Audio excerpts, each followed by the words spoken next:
Good morning students, welcome to TSN channel. Today we will do chapter first, tracing changes through 1,000 years. History class 7th part 2. Let's start. First video में हमने 2 maps जो कि सब continent के देखे थे, new और old terminology देखी थी, नई और पुरानी शब्दावली। इस वीडियो में हम आर्काइव्स, मनोस्क्रिप्ट्स को बनाते समय स्क्राइब्स को क्या क्या प्रॉब्लम्स फेस करनी पड़ी थी और इसके अलावा सोशल और कौन से पॉलिटिकल ग्रुप्स आए थे उनके बारे में हम पढ़ेंगे। Come to the page number 4।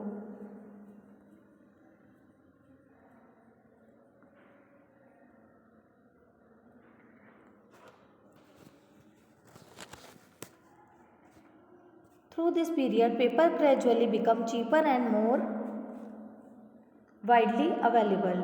इस समय जो पेपर था वह इजीली अवेलेबल था और बहुत सस्ता था। The value of a paper. Compare the following. In the middle of the 13th century, a scholar wanted to copy a book, but he did not have enough paper, so he washed the writing of a manuscript he did not want, dried the paper and used it. इस period में जो paper था easily available था और काफ़ी सस्ता था। और इससे पहले जो 13th सेंचुरी के मिडल में जो स्कॉलर्स थे उन्हें कई प्रॉब्लम्स होती थी बुक्स को कॉपी करने के लिए। उनके पास इनफ पेपर नहीं होता था, पर्याप्त पेपर नहीं होता था कि जिससे वे मनुस्क्रिप्ट को कॉपी कर सके। तब उसे लिखने के लिए पहले से लिखी हुई जो मनुस्क्रिप्ट्स हैं उन्हें वे वॉश करते थे, उन्हें ड्राई करते थे और उसके बाद वे यूज़ करते थे। वे लोग ऐसा करना नहीं चाहते थे कि पहले के मनुस्क्रिप्ट को ख़राब करें, पर उन्हें ऐसा करना होता था क्योंकि उनके पास पेपर नहीं होते थे। People used it to write holy text, chronicles of rulers, letters and teachings of saints, petitions and judicial records, and for registers of account and taxes.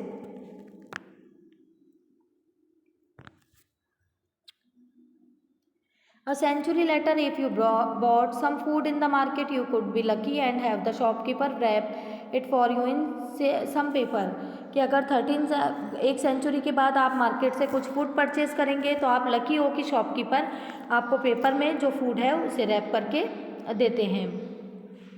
People जो पेपर को होली जो टेक्स्ट होते हैं, धर्म से संबंधित जो भी लिखित वो अब लिखते थे उनके लिए यूज़ करते थे। रूलर्स के बारे में, लेटर्स और टीचिंग्स ऑफ सेंट, साधु जो उपदेश देते हैं उनको लिखने के लिए पेपर्स का यूज़ किया जाता था। इसके अलावा पिटिशन और जुडिशल जो रिकॉर्ड होते हैं, अकाउंट्स के रजिस्टर्स के लिए पेपर को यूज़ किया जाता था। पिटिशन जो याचिका दायर करने के लिए पेपर को यूज़ किया जाता था। जुडिशल रिकॉर्ड न्यायिक जो दस्तावेज होते हैं उनके लिए पेपर का यूज़ किया जाता था।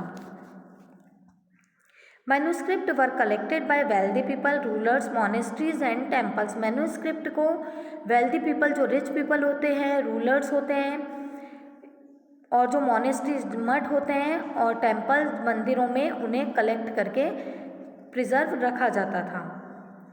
They were placed in libraries and archives. उन्हें लाइब्रेरीज पुस्तकालय में और आर्काइव्स में रखा जाता था। आर्काइव्स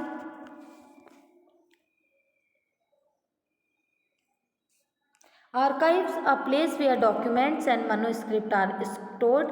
आर्काइव्स एक ऐसा प्लेस होता है जहाँ पर कि मनोस्क्रिप्ट्स को और डॉक्यूमेंट्स को स्टोर रखा जाता है। Today all national and state government have archives.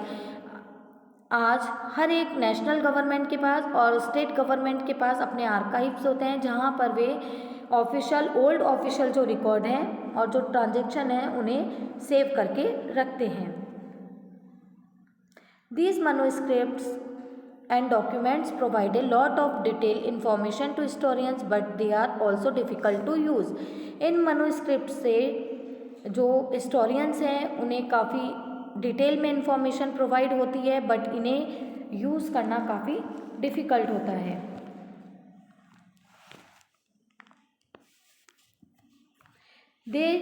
There was no printing press in those days, so scribes copied manuscript by hand. उस समय कोई भी प्रिंटिंग प्रेस नहीं होती थी, इसलिए जो स्क्राइब्स होते थे मैन्युस्क्रिप्ट को हैंड से कॉपी करते थे। If you have ever copied A friends homework you would know that this is not a simple exercise. अगर कभी आपने अपने फ्रेंड की होमवर्क को कॉपी किया होगा तो आप जानते हैं कि ये कोई सिंपल एक्सरसाइज नहीं है। Sometimes you could not read your friend's handwriting and are forced to guess what is written. कई बार आप अपने फ्रेंड की हैंड राइटिंग को पढ़ नहीं सकते और उनकी जगह गैस करते हैं या फिर अंदाज़ा लगा देते हैं कि उस जगह पर क्या आना चाहिए। As a result there are small but significant difference in your copy of your friend's work. इसीलिए इसका रिजल्ट यह होता है कि आपके फ्रेंड की कॉपी में स्मॉल बट कोई चेंज आ जाते हैं।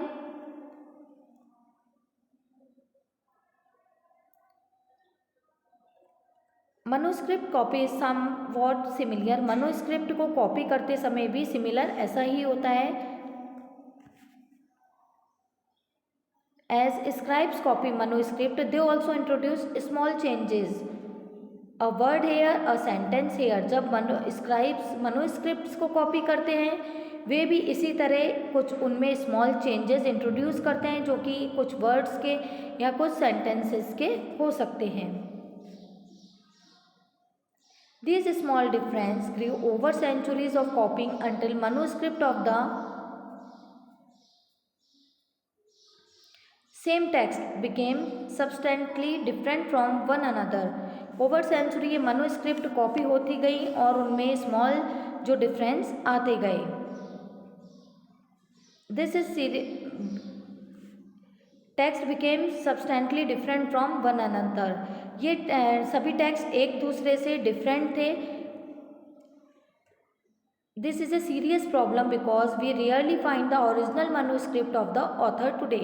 एक सीरियस प्रॉब्लम तब हुई जब पहली जो ओरिजिनल मैन्युस्क्रिप्ट जो कि किसी ऑथर के द्वारा लिखी गई थी उसे फाइंड करना काफ़ी डिफ़िकल्ट हो गया था।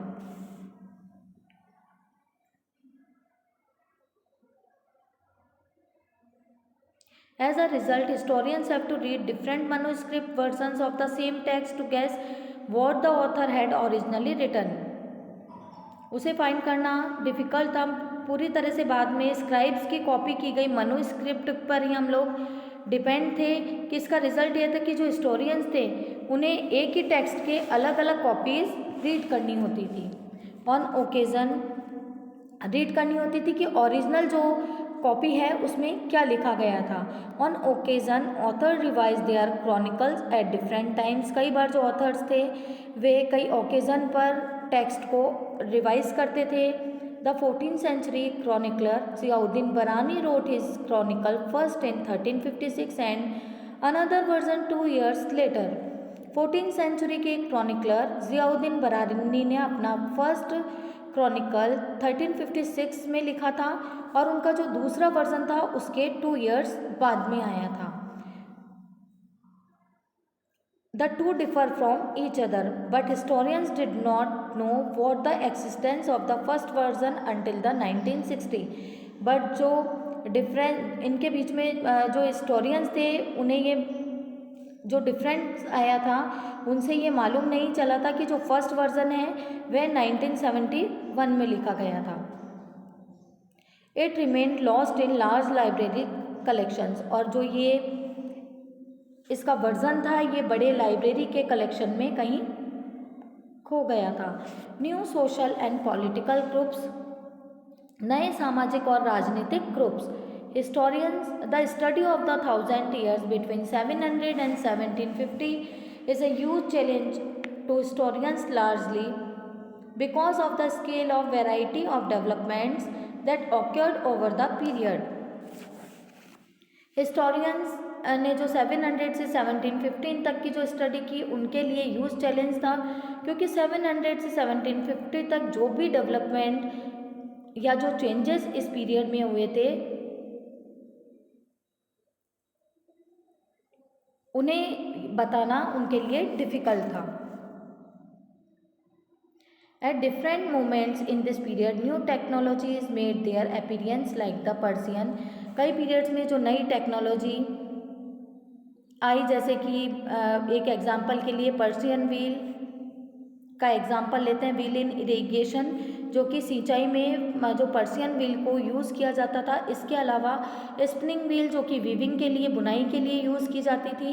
And fire arms in combat, और युद्ध में आग्नेयास्त्रों का, जैसे तोप, गोला बारूद, इनका प्रयोग किया जाता था।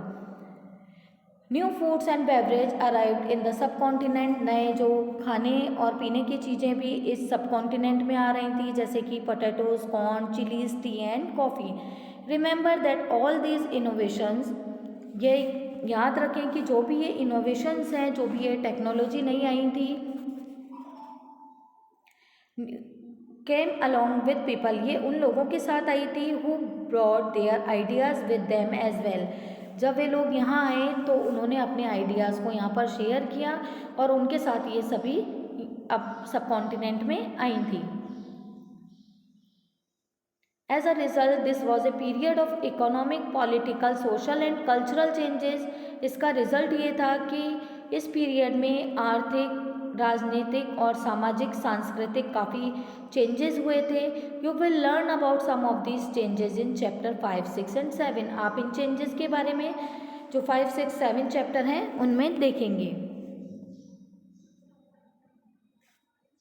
आगे हम नेक्स्ट वीडियो में कंटिन्यू करेंगे। Thank you.